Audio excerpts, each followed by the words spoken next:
शुरुआत करते हैं आज के न्यूज़पेपर की। पहली न्यूज़ देखने वाले हम पीआईबी से। पीआईबी में एक इम्पोर्टेंट न्यूज़ आई थी आईएनएस वेला से रिलेटेड। ठीक है, ये एक पनडुब्बी है तो जिसका नाम रखा गया है वेला, आईएनएस वेला। इसको हमने शामिल करे हैं प्रोजेक्ट 75 के अंतर्गत। ठीक है, और ये चौथे नंबर की स्कॉर्पिन श्रेणी की पनडुब्बी है आईएनएस वेला। इसको हमारी नौसेना में शामिल किया जाएगा। जैसे ही ये हमारी नौसेना में शामिल हो जाएगी तो हमारी लड़ाई लड़ने की जो क्षमता है पानी के भीतर, पानी के अंदर, पानी के ऊपर, वो बढ़ जाएगी। ठीक।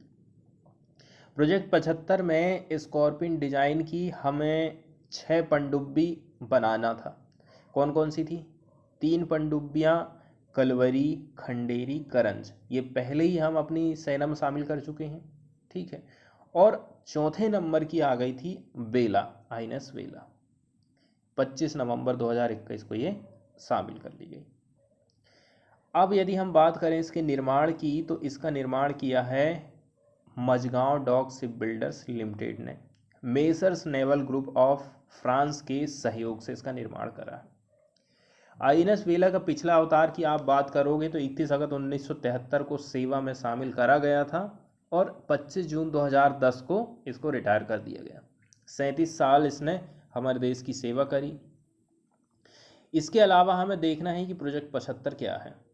तो जो प्रोजेक्ट 75 है, आई के गुजराल सरकार के समय में 25 पनडुब्बियों के अधिग्रहण के लिए P-75 पनडुब्बियों के निर्माण के लिए 30 साल की योजना बनाई गई। 2005 में भारत और फ्रांस ने 6 स्कॉर्पिन श्रेणी की पनडुब्बी बनाने के लिए $3.75 बिलियन का सौदा करा। ठीक है, पनडुब्बियों के निर्माण में भारत की तरफ से मझगांव डॉक्स लिमिटेड कंपनी कर रही है, तो वहीं फ्रांस की तरफ से कौन सी कंपनी साथ दे रही इसमें? DCNS। अब यदि हम बात करें इसका वेला नाम कैसे पड़ा, तो वेला का नाम एक डीकमीशन सबमरीन वेला के नाम पर रखा गया है, जिसको 1973 से 2010 तक ये हमारे आर्मी सेना में शामिल थी। पहले वेला सोवियत मूल की फॉक्सट्रॉट श्रेणी की पनडुब्बी से संबंधित थी। कैपेसिटी बताई जा रही है कि 8 इसमें अधिकारी बैठ सकते हैं, 35 लोग इसमें सवार हो सकते हैं। कौन कौन से हथियार इसमें? तो C-303 anti torpedo counter measure system है इसमें। पनडुब्बी अपने साथ 18 टारपीडो और 160 एंटीशिप मिसाइल या फिर 30 माइंस तक इनको ले जा सकती है। इसको पश्चिमी कमान में शामिल कर रहे हैं। इसका बेस रहेगा मुंबई। इसकी कुछ कुछ खास बातें बताई गई हैं, जैसे कि इसकी लंबाई 67.5 मीटर, ऊंचाई 12 मीटर और बीम का माप है 6 मीटर। पानी के भीतर होने पर 20 समुद्री मील की हाई स्पीड और पानी पर 11 समुद्री मील की स्पीड से ये चलेगी। और डीजल इंजन है। ठीक है, 360 बैटरी सेल है और इसमें साइलेंट परमानेंटली मैग्नेटाइट मोटर है। इसके अलावा इसको यदि हम शामिल कर लेंगे तो फिर कौन सी पनडुब्बी हम शामिल करेंगे अपने यहाँ पर? तो कलवरी के बाद 2 और पनडुब्बी आईएनएस खंडेरी और आईएनएस करंज को शुरू किया गया। वेला चौथी सबमरीन है। इसके बाद 5वीं सबमरीन वागीर का सी ट्रायल, समुद्र में ट्रायल चल रहा है, जबकि 6ठे नंबर की है वागसीर। इसका भी कंस्ट्रक्ट का काम चालू है। इसके बाद वाली जो न्यूज़ आई है वो इकोनॉमिकली वीकर जो सेक्शन रहते हैं, जिसको जनरल कैटेगरी के अंतर्गत रिजर्वेशन सरकार ने दी है, तो इसकी जो लिमिट कर दी गई है कि आपकी यदि सालाना आय 8 लाख रुपये तक है तो आपको फ़ायदा मिलेगा आरक्षण का।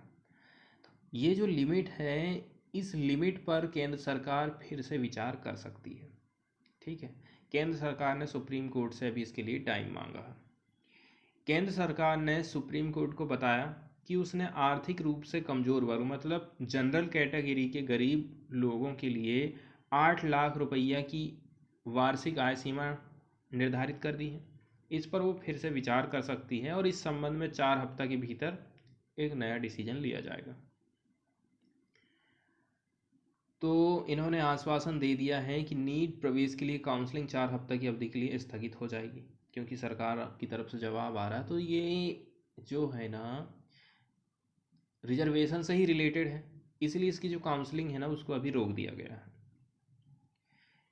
तो मेहता ने क्या कहा केंद्र सरकार की तरफ से, सरकार कह रही है कि हम आय सीमा की मापदंड को फिर से विचार करेंगे, 4 हफ्ता के हम टाइम चाहिए। पीठ में न्यायमूर्ति सूर्यकांत और न्यायमूर्ति विक्रमनाथ भी इसमें शामिल थे। तो अब याचिकाकर्ता कौन था? इनकी तरफ से एक वकील खड़ा हुआ, अरविंद दातार। सवाल ये है कि क्या प्रति महीना 70,000 रुपये की आय को इकोनॉमिकली व्हीकल कह सकते हैं? आप खुद सोच के देखिए, 70,000 रुपया प्रति महीना जिसको पैसा मिल रहा है तो वो कैसे गरीब हो गया?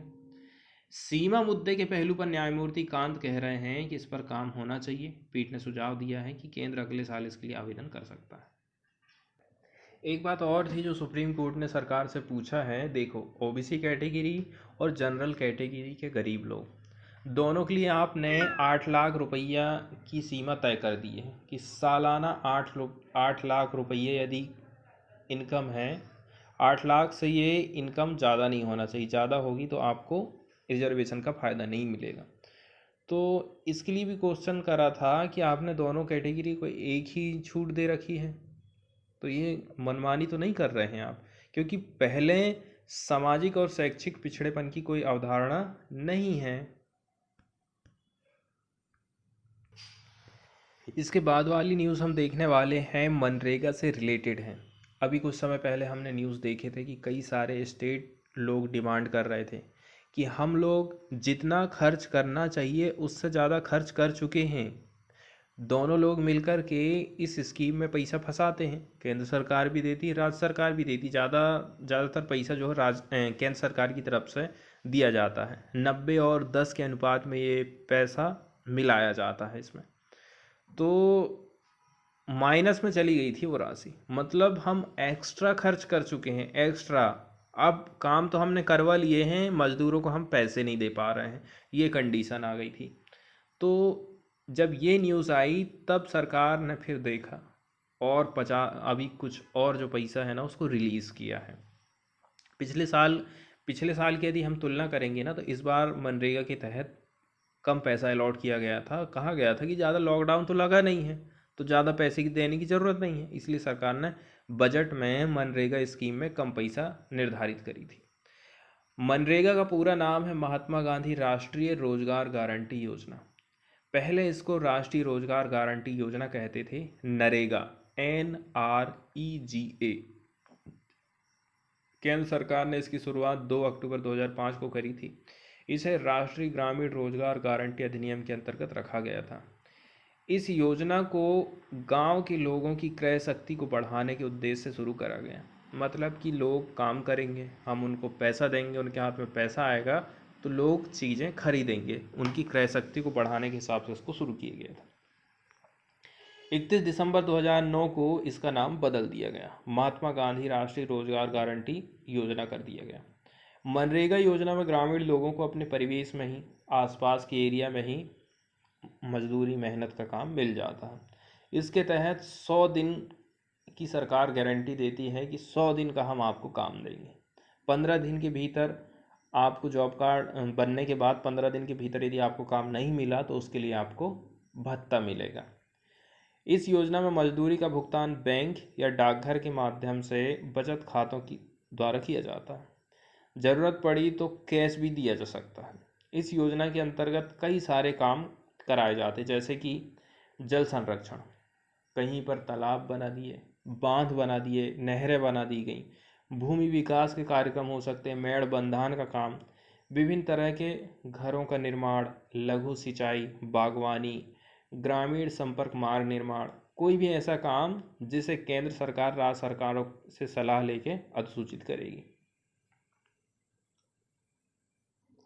तो न्यूज़ आई है कि 10,000 करोड़ रुपया केंद्र सरकार ने मनरेगा स्कीम तहत के अलॉट किया है। फाइनेंस मिनिस्ट्री ने एलोकेट किया है एडिशनल फंड 10,000 करोड़ रुपया का। एक प्रकार से एंट्री मेजर है, किसके लिए? मनरेगा के अंतर्गत। After it ran out funds allocate in the budget according to the ministry of rural development. तो सरकार ने बजट में जितना रुपया निर्धारित करी थी वो सब खर्चा हो गया, पैसे की कमी आ गई, तो सरकार ने 10,000 करोड़ रुपया और रिलीज कर दिया है। तो मिनिस्ट्री का स्पोक पर्सन ने द हिंदू को बताया extra money was allocated on 5 November. However the schemes financial statement on 25 November still reflect in negative net balance 9,888 crore रुपया का। इसके बाद वाली न्यूज़ एक जीएसटी से रिलेटेड आई है, गुड्स एंड सर्विस टैक्स से रिलेटेड। बहुत ज़्यादा विवाद में रहे हैं इसके अलग अलग टैक्स के जो स्लैब रहे थे ना, अभी फिर से चेंजेस करने की बात कही जा रही है। ठीक है, चेंजेस ऐसा है कि सरकार की कमाई इससे कोई प्रभावित नहीं होगी, लेकिन इसका जो अलग अलग स्लैब है, अलग अलग वस्तुओं में अलग अलग % का टैक्स सरकार लेती है, तो उसको चेंज करने की बात यहाँ की जा रही है। ठीक है, करेंट का स्ट्रक्चर आप देख लीजिए, कितना कितना चलता है, 5%, 12%, 18% और 28%। डीमेरिट गुड इसमें आते हैं। टोटल रेट्स हो गई 8। अब पॉसिबल रिवेन्यू नेचुरल रेट्स 8%, 15 और 15%, इसको दो भाग में तोड़ने की बात करी जा रही है। 12%, 18% slab, merging the 12% and 18% slab. तो 12% और 18% का जो स्लैब है, इस दोनों को मर्ज कर दिया गया, तो इसको उनने बना दिए क्या, 12% बना दिए, वो सॉरी 15% बना दिए। इसके बाद एक स्लैब रखो, बोल रहे हैं 30% का। इस टाइप से चेंज करने की बात यहाँ पर कही जा रही है। इसके बाद एक न्यूज़ आई है मेट्रो से रिलेटेड, बताया गया जा रहा है, ये आप देख रहे हैं ना, ड्राइवरलेस मेट्रो चलती हुई दिखाई दे रही है। तो driverless operation on Delhi metro's pink line were launched on Thursday with union housing and urban affair minister and Delhi transport minister Kailash Gahlot. ठीक है, इन्होंने इसका उद्घाटन किया। ये जो पिंक लाइन है ना, ये बन गई है सेकंड दिल्ली मेट्रो लाइन, जिसके पास क्या है, ड्राइवरलेस मेट्रो है। आफ्टर मैग्नेटा लाइंस, पहले सबसे पहली लाइन कौन सी थी, मैग्नेटा वाली लाइन, यहाँ पर ड्राइवरलेस चली। इसके बाद पिंक लाइन में ड्राइवरलेस मेट्रो ट्रेन चली है। तो जो ह्यूमन वाली जो एरर है ना, उसको रोकने के हिसाब से ये कदम उठाया गया है, और थोड़ा एडवांस भी हम होना चाहते हैं। एडवांस तो होंगे ज़रूर, लेकिन ड्राइवर की जो भर्ती है ना, वो कम हो जाएगी, मतलब रोज़गार के जो अवसर हैं वो इससे कम होने वाले हैं। एक न्यूज़ आई है, wandering cattle to cost their owner dear. बताया जा रहा है यदि आपकी गाय है, ये भटक रही है इधर उधर ट्रैफिक वाले रास्ते में, तो अब इसको पकड़ लिया जाएगा और आपसे जो है फ़ाइन वसूला जाएगा। इसलिए आपको अपने जानवरों को क्या है, बढ़िया बांध के रखना है। ऐसे ही एक न्यूज़ आई है, ये कोच्चि की न्यूज़ आई है। बताया जा रहा है कि एक पंचायत कमेटी थी जिसने पशुओं के जो मालिक थे उनके ऊपर कितना 2500 रुपया का जुर्माना ठोका था, और उनको कैद कर लिया था। 2500 रुपया दिए जब वो उनको छुड़ा करके लेके गए थे। तो इस प्रकार से क्या है ना, कि ये जो जानवर रहते हैं, इनके चलते चलते बहुत सारे एक्सीडेंट होते हैं। जानवर को भी नुकसान, इंसानों को भी नुकसान, और ट्रैफिक जाम अलग से होता है, इसीलिए ये कदम उठाया गया था। इसके बाद वाली न्यूज़ हम फिर से देखने वाले हैं NFHS की सर्विस से रिलेटेड। अभी 1-2 दिन पहले भी हम इसकी न्यूज़ देखे थे, आज भी ये न्यूज़ आई है, तो NFHS के बारे में हम कुछ जानकारी जुटाएंगे। NFHS एक लार्ज स्केल का, बड़ी मात्रा वाला मल्टी राउंड सर्वे होता है, जिसको कंडक्ट किया जाता है in a representative sample of household पूरे इंडिया में। All NFHS have been conducted under the stewardship of the Ministry of Health and Family Welfare, Government of India। तो किसके तहत इसको कंडक्ट कराया जाता है सर्वे को, तो इसको कराया जाता है ministry of health and family affair welfare माध्यम से। इसके साथ साथ में the international institute for population science IIP Mumbai, ये दोनों लोग मिलकर के काम करते हैं। अभी जो सर्वे हम देख रहे थे, बात कर रहे थे, वो 5वें नंबर का सर्वे था। इसके पहले जो जो सर्वे कराए गए हैं अभी तक, हम उसको देख लेते हैं।